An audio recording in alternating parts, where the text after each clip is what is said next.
अस्सलाम वालेकुम student, doctor Tahmina नज़ीर है। आज हम बायोस्टैटिस्टिक का सेकंड लेक्चर देखते हैं जिसमें हमने नल हाइपोथेसिस और अल्टरनेटिव हाइपोथेसिस के बारे में देखना है। तो सबसे पहले अपना लेक्चर स्टार्ट करते हैं। बिस्मिल्लाहिर्रहमानिर्रहीम। आज के टॉपिक का नाम है हाइपोथेसिस टेस्टिंग।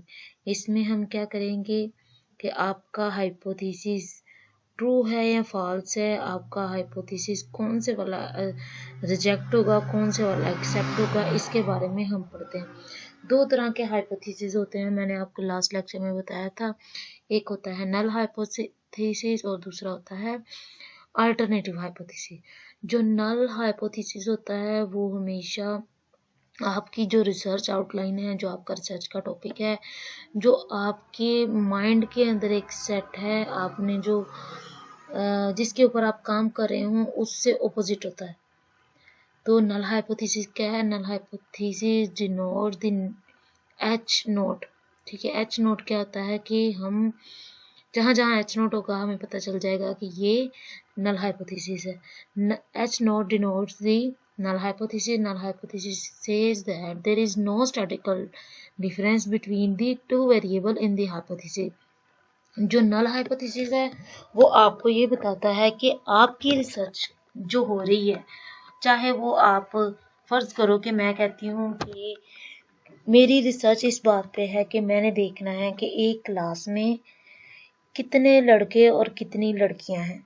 ठीक है, तो मैं ये अपनी रिसर्च का टाइटल रखती हूँ कि in my class female student are more than male. ठीक है, पर जो नल हाइपोथेसिस बनेगा मेरी इस बात का वो ये होगा, there is no difference in male and female student in my class. ठीक है, तो इस तरह ये नल हाइपोथेसिस की एग्जांपल है कि नल हाइपोथेसिस जो आपकी रिसर्च होगी उसके टोटली डिफरेंट होता है। Null hypothesis says that there is no statical difference between the two variable in hypothesis. ठीक है, वो कहता है कि आपकी जो रिसर्च चल रही है उसमें जो उसका हाइपोथेसिस बनेगा उसमें कोई डिफरेंस ही नहीं है। तो अगर कोई डिफरेंस ही नहीं है तो हम रिसर्च करें क्यों नहीं है? इसीलिए जो नल हाइपोथेसिस होता है वो रिजेक्ट होता है। The null hypothesis. अच्छा, नल हाइपोथेसिस हम बनाते क्यों हैं? समझो कि एक हमें जब हम कोई चीज़ कर रहे होते हैं, एक को सही करते हैं एक को गलत, और क्योंकि अगर गलत रिजेक्ट होगी तो ही आपका सही वाला जो पार्ट है वो एक्सेप्ट होगा। ठीक है, कंपैरिजन होगा दोनों का तो ही एक चीज़ को हम एक्सेप्ट करते हैं। कभी भी आप मार्केट जाओ तो दो चीज़ें पड़ी हों, आप कंपैरिजन करते हो, कंपैरिजन करके ही जो अच्छी चीज़ होती है जो आपके माइंड के मुताबिक होती है उसको उठाते हो। सेम इसी तरह नल हाइपोथेसिस और अल्टरनेटिव हाइपोथेसिस दो ऐसी चीज़ें हैं जिसमें से आपने एक को एक्सेप्ट करना है, एक्सेप्ट करके आपने उसको मार्केट के अंदर लेके आना है। तो नल हाइपोथेसिस वो होगी जो आपके माइंडसेट के मुताबिक नहीं होगी, जो आपके सर्च के मुताबिक नहीं होगी, जिस बेस पे आप काम करना चाहते हो वो नल हाइपोथेसिस उसको फुलफिल नहीं करता, तो हम नल हाइपोथेसिस को क्या करते हैं? रिजेक्ट करते हैं। The null hypothesis is a statement that is to be nullified on the basis of additional information. अब हम नल हाइपोथेसिस को रिजेक्ट करते हैं क्यों? क्योंकि हमारे पास कुछ ऐसी इंफॉर्मेशन आती हैं जो आपके अल्टरनेटिव हाइपोथेसिस के लिए पॉजिटिव होती हैं, नल हाइपोथेसिस को वो रिजेक्ट कर रही होती हैं। तो ये इंफॉर्मेशन आती कहाँ से है? जब हम डाटा कलेक्ट करते हैं, जब हम इंफॉर्मेशन लेते हैं इर्द गिर्द से। The null hypothesis is expressly formulated for testing for possible rejection. अब मैंने भी बात बताई कि हम नल हाइपोथेसिस बनाते क्यों हैं अगर इसकी ज़रूरत ही नहीं है हमें। तो नल हाइपोथेसिस हम अपने अल्टरनेटिव हाइपोथेसिस को अच्छा बनाने के लिए, उसको अच्छे से प्रूव करने के लिए हम नल हाइपोथेसिस को बनाते हैं और फिर नल हाइपोथेसिस को हम रिजेक्ट करने की कोशिश करते हैं। A null hypothesis states that there is no relationship or difference or may be true difference or relationship which will be proved by applying some additional technique. अब null hypothesis क्या करता है कि वो कहता है कि अगर मेरी रिसर्च है कि there is a relationship between smoking and lung cancer, तो जो नल हाइपोथेसिस है वो क्या कहेगा, there is no relationship between smoking and lung cancer. ठीक है, तो इस तरह आपका जो नल हाइपोथेसिस होता है वो बिल्कुल आपकी जो ओरिजिनल रिसर्च का टॉपिक है, जो आपका अल्टरनेटिव हाइपोथेसिस है, उसके बिल्कुल अगेंस्ट होता है। नल हाइपोथेसिस में be a research hypothesis that is not very often the case. तो नल हाइपोथेसिस वही होता है जो आपका केस नहीं होता। ठीक है, अब जो नल हाइपोथेसिस है वो बिल्कुल ही आपकी रिसर्च के टॉपिक के ऑपोजिट, मतलब 180 डिग्री पे घुमा हुआ होता है। तो 180 डिग्री का क्या मतलब है, मैं एक तरफ कह रही हूँ कि there is a relationship between lung cancer and smoking, और दूसरी तरफ जो नल हाइपोथेसिस है वो क्या कहेगा, there is no relationship between smoking and lung cancer. ठीक है, it is assumed that there exists no real difference between groups and if there is some difference observed it is due to chance। अच्छा, वो कहते हैं कि जब भी हम रिसर्च का देखते हैं तो इसमें कोई डिफरेंस ही हमें नजर नहीं आता, अगर आ भी रहा है तो वो किसी बाय चांस है। ठीक है, अब कुछ टेस्ट होते हैं, टी टेस्ट, जी टेस्ट, X2 टेस्ट, ये सारे बताते हैं कि आपका जो नल हाइपोथेसिस, उसकी जो वैल्यूज हैं वो बताती हैं कि आपका नल हाइपोथेसिस रिजेक्ट होगा कि एक्सेप्ट होगा। तो अगर टी टेस्ट, जी टेस्ट की वैल्यूज ज्यादा हैं तो इसका क्या मतलब है कि आपका नल हाइपोथेसिस रिजेक्ट होना है, और अगर इसकी वैल्यूज कम है तो इसका क्या मतलब है, आपका नल हाइपोथेसिस एक्सेप्ट होना है। अच्छा, अब दूसरे हाइपोथेसिस की बात करें, अल्टरनेटिव हाइपोथेसिस, इसको हम H1 से शो करते हैं। Alternative hypothesis is a logical opposite of null and usually the operational statement of researcher regular hypothesis. अब जो अल्टरनेटिव हाइपोथेसिस है वो आपके नल हाइपोथेसिस से बिल्कुल ऑपोजिट है, और बेसिकली ये वही लाइन होती है जो कि आप रिसर्च कर रहे होते हो। जैसे कि अगर नल हाइपोथेसिस है कि मैं $1000 जीतने लगा हूं, और आपका अल्टरनेटिव हाइपोथेसिस क्या होगा कि मैं $1000 से ज्यादा जीतूंगा। ठीक है, तो सेम इसी तरह जैसे मैंने बताया अभी आपको, अगर मैं कहूँ there is relationship between smoking and lung cancer, ये क्या हो जाएगा, आपका अल्टरनेटिव हाइपोथेसिस।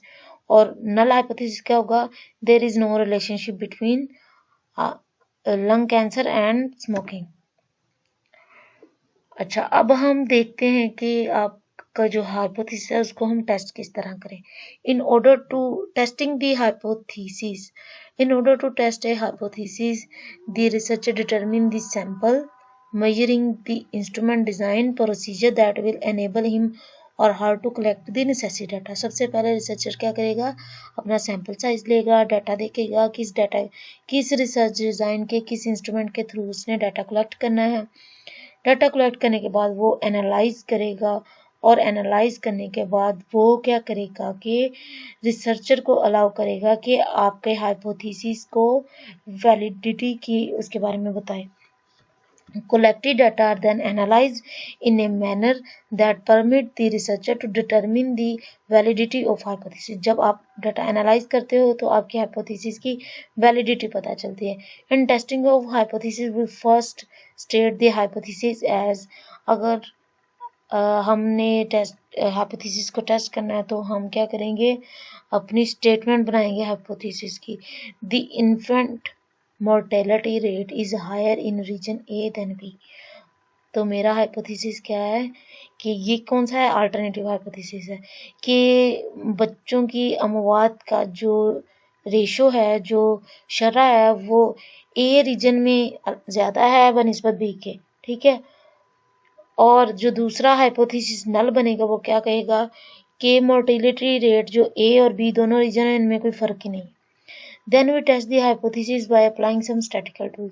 अब इन दोनों हाइपोथेसिस पे हम स्टैटिस्टिकल टूल को, कुछ टेस्ट होते हैं ऐसे स्टैटिस्टिक्स के जिसको अप्लाई करके हम देखते हैं कि आपका जो नल हाइपोथेसिस है वो रिजेक्ट होगा या एक्सेप्ट होगा।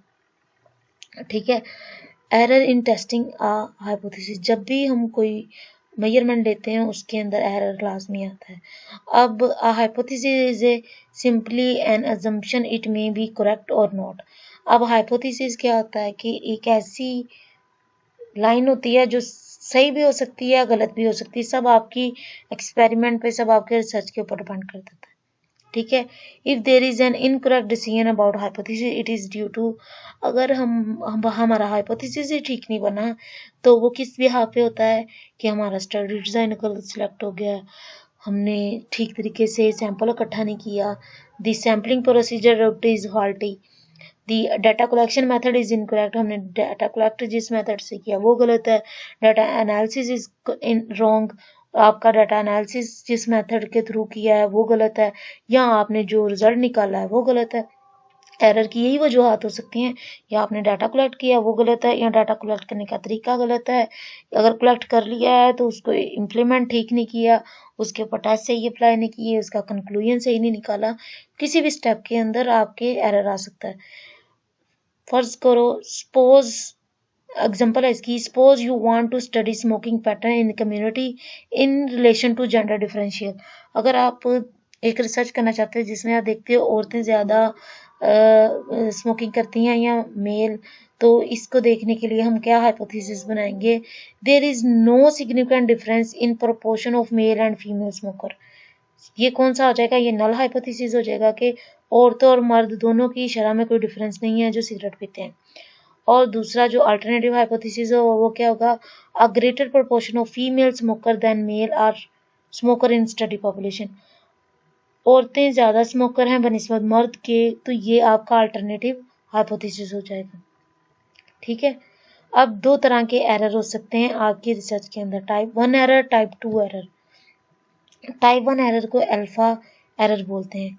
अल्फा एरर क्या होता है कि आप जो सही नल हाइपोथेसिस है उसको ही रिजेक्ट करें। ठीक है, फर्ज करो आपकी स्टेटमेंट ये थी, ये वाली सेकंड, ये वाला हम देखते हैं, there is no difference in proportion of male and female smoker. फर्ज करो आपकी रिसर्च इस को साबित करी है कि मेल और फीमेल दोनों स्मोकर, दोनों की शरह सेम है, तो इसका क्या मतलब है कि आपका जो रिसर्च है वो इसको एक्यूरेट कह रही है, इसको वो जस्टिफाई कर रही है आपके नल हाइपोथेसिस को, पर आप क्या कर रहे हो, आप नल हाइपोथेसिस को रिजेक्ट करके आप अल्टरनेटिव को एक्सेप्ट कर लेते हो, तो ये क्या होता है, इसको अल्फा एरर बोलते हैं। Probability of rejecting true null hypothesis, आप नल हाइपोथेसिस जो सही भी है उसको भी रिजेक्ट कर देते हो, इसको अल्फा एरर कहते हैं। There was no association but we wrongly made an association, तो ये पीछे लॉजिक होता है कि इसमें कोई एसोसिएशन नहीं थी, हमने जानबूझ के बना ली।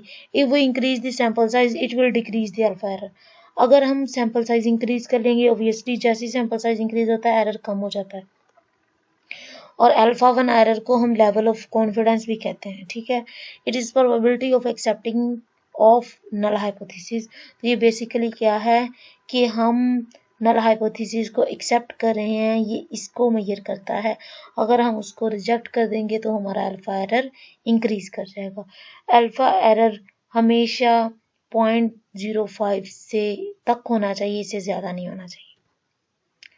ठीक है, अब बीटा एरर क्या है कि आप अगर नल हाइपोथेसिस गलत है आप फिर भी उसको रिजेक्ट नहीं करें, उसको एक्सेप्ट करें।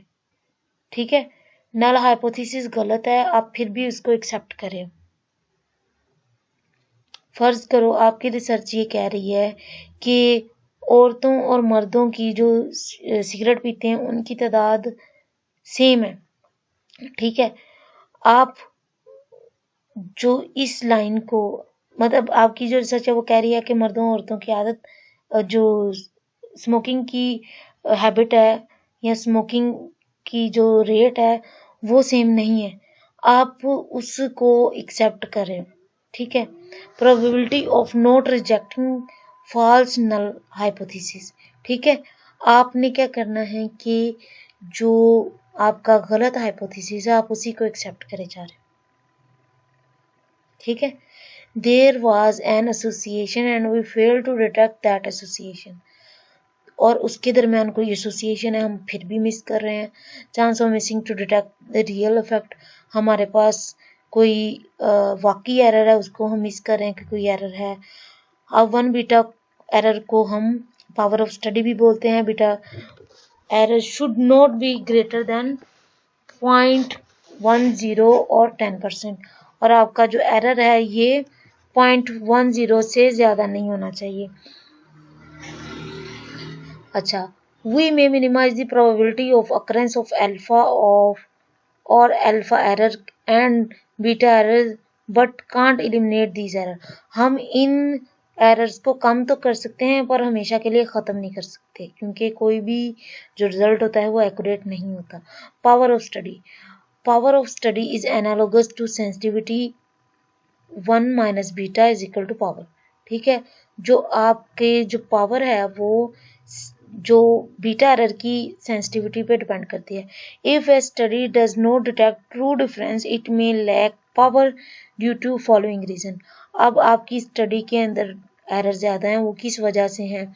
आपकी एक्सपेरिमेंटल डिज़ाइन ठीक नहीं है, आपका स्मॉल सैम्पल साइज स्मॉल है, अगर बड़ा कर देंगे तो आपका एरर कम हो जाएगा। सैम्पल इज़ नॉट रिप्रेजेंटेटिव, आपको जो जिस पॉपुलेशन से आपने सैंपल लेना था आपने उससे लिया ही नहीं।